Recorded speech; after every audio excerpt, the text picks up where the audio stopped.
All right, let's review some resume templates and allow me to point out the failures of them. So,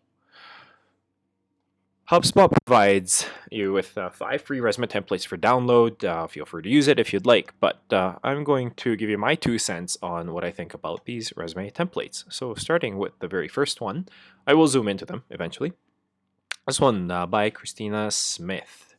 So, one thing I can notice right off the bat is that the fonts are quite small, especially in the body of the resume. Yeah, it's size 9 Roboto. Roboto is also not the preferred font style that you want to use for resume. So, having many different size of fonts makes it difficult to read.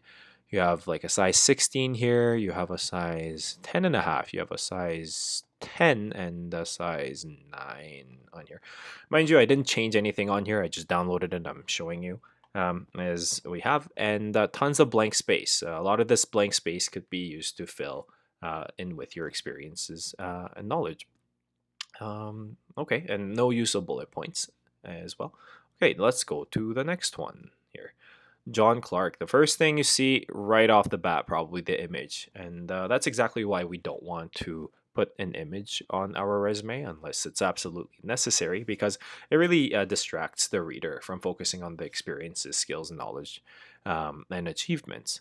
So, and another thing I notice here, well, the font. The font size also looking very small. I'm not sure if they did that on purpose, but the font style is quite unique as well. I don't think I know this one called Montserrat size 10. Looks very inefficient, means there's a lot of space between each of the characters. So if I was to actually change this to something more preferable like Calibri, huh, you see how much space that saved. It probably saved good 15 to 20% while maintaining its cleanliness. So that's one of the things about this particular resume. No real use of bullet points. There's one single bullet point saying, "Oh, here, write a sentence synopsis of how you achieve success in your current position." Okay, well, you could probably have multiple bullet points showing each of the achievements that an individual has. Okay, that's a little bit about the second resume template. How about the third one? Wow. Okay, we see some color right off the bat. It looks like this blue space takes up more than 1/3 of the resume, and it's really unnecessary. I feel like you get rid of the blue and just kind of extend everything over to better utilize space, because there's a lot of areas that is just not useful on here. Okay, let's dive into it a little deeper. Hmm. Okay, so apparently this resume is for entry level. So we're looking at somebody 3 years or less of experience, and they have a tiny education section. It means they've been out of school for less than 3 years, and you have such a small education section. It's understandable if you have great experience and something else, but if that's not the case, you probably should have a relatively sizable section of your education in the main body, and the font does look a bit small. Verdana 9, yeah, up that to 11 or 12. I have a whole video illustrating the best fonts to use for a resume, so that's something to go check out as well. And this particular information, this also sticks out at me. So you can put your job title, a company name, location, and the dates, but you can actually have all that on the same line instead of using 3 different lines and wasting all the space afterwards. You can literally put business analyst, ABC consultancy, or ABC consultants, location, I don't know, Philadelphia, Pennsylvania.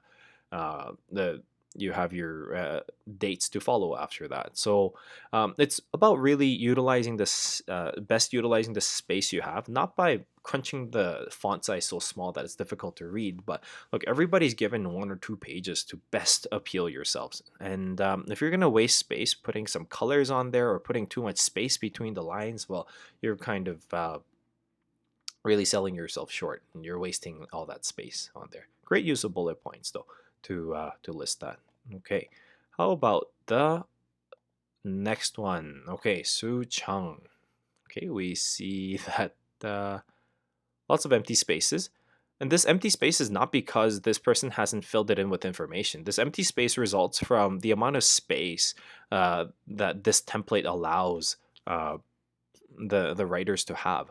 You see how much space is in between about me section and my experience. This is all the space that could be used to highlight your skills, experience, and knowledge. Same with the space between the bullet points. You don't have to have an entire line of a space there. That's what I mean by wasting space. So let's dive in a little deeper. So it says it's a resume for an intern. All right, so this person should probably have a big section of their education, from university, from college, name on there, great, font, Laura, Arial. I like the Arial font, but yes, a little small, size 10. And under About Me, I think this is what they're talking about, the summary section or professional, summary or executive summary section. And you don't just want to have one sentence, you can have multiple sentences, up to 3 or 5, highlighting your achievements, what your capabilities are, and your skills. And that should help to fill up this area. And your resume is already about yourself, so there's no need to say my experience or my education. Great use of bullet points. And one thing I don't see on this one is the contacts. And oh, that's where it is. So you're using the entire bottom quarter of the page, maybe even more than that, to provide your contact information, when all this could be just highlighted on top in 1 or 2 lines. So that's what I mean by not the best use of space and not being space efficient. So let's go to the last resume sample. Okay, this one looks nice.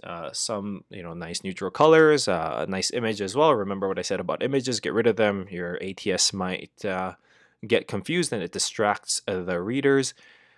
And yeah, very small font. Let's zoom in and see what they have to offer. Okay, I don't know if you see what I see, but there's many different styles of fonts here. So the name is in Laura Regular. I think that's the same font here. Yeah, it is 11.5, and name in 44.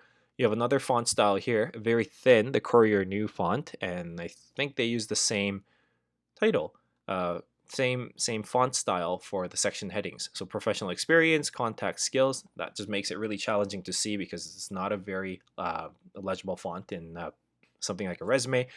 And another font, I see Roboto. So this person's used 3 different fonts in at least 6 different font sizes on this resume. Of course, it's a template for you to follow. Not a very good template for those reasons. The headings are difficult to read, and the font sizes here, Roboto 9, is too small if you're trying to see the page as a whole. That means none of your achievement, skills, experiences really stand out when you design it this way, and lots of empty space.